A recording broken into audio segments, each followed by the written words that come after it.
Hello everybody, it's Claire back with another art journal video. So today I'm working in my Dina Wakley Blue Edition journal on one of the watercolour pages, and I've just added a thin layer of gesso to the page, and then I'm using some carnation and one of Dina's nice big brushes as well. Got a bit of water on my brush, so that's just helping the paint move around a little bit. Then I'm using some magenta. Again, quite a watery brush, so you can see it's muting the colours quite a lot, making quite pastel shades. It's very pretty.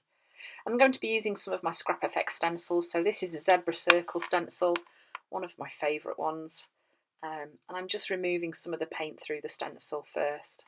Then I'm going in with the number collage stencil and using some magenta paint again and just adding some areas of that to the page. This is the Loopy script stencil, again from Scrap FX, and I'm just using the carnation paint again, so I'm just building up the layers. This stencil is also from Scrap FX, and I think it's called Palm Fronds, and I'm just using Dina Wakley's Night through this stencil. This is a really pretty stencil.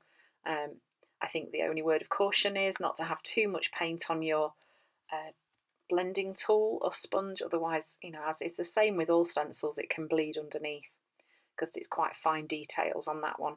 Then I'm just drawing a face in my usual way, using the Jane Davenport License to Quill pen, as I always do. And then, of course, I'm going to scribble it on the mat, add a bit of water, and just use it to add some shading to the face as well.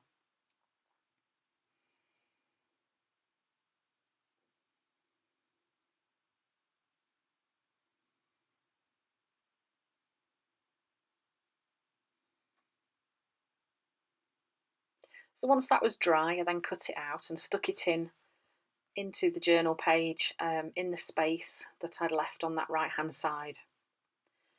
Excuse me, just adding a little bit of colour to the cheeks as well, using the palette pastels from Jane Davenport. Then I'm using a white gel pen, and I'm just going over those details from the stenciling that I did with the night coloured paint, just adding a bit more detail into the page.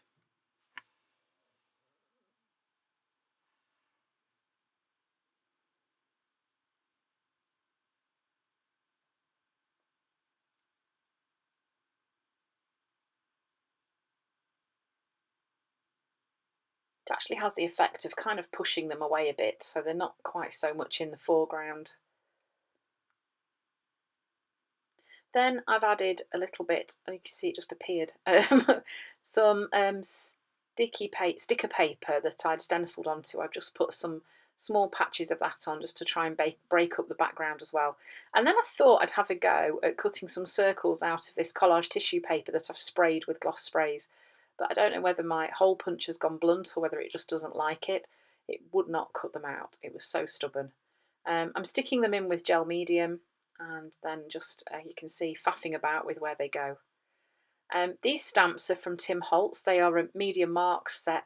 There's two of the sets, I think.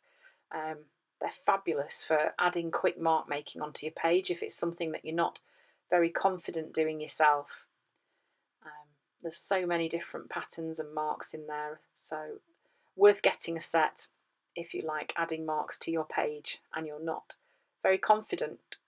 So then I'm using a white Posca pen and just adding some more mark making, just breaking up those circles of colour that I've added on.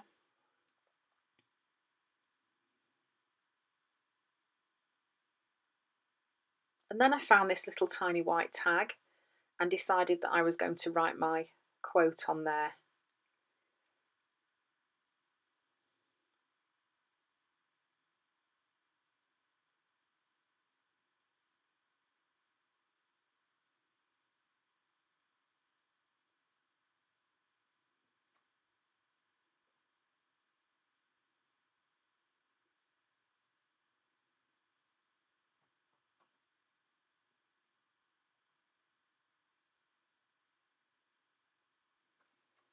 I really like that quote. Keep going. You didn't come this far to only come this far.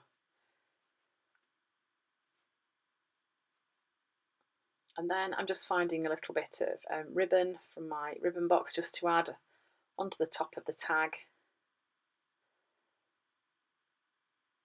And then I'm going to stick it in place using a bit of double-sided sticky tape.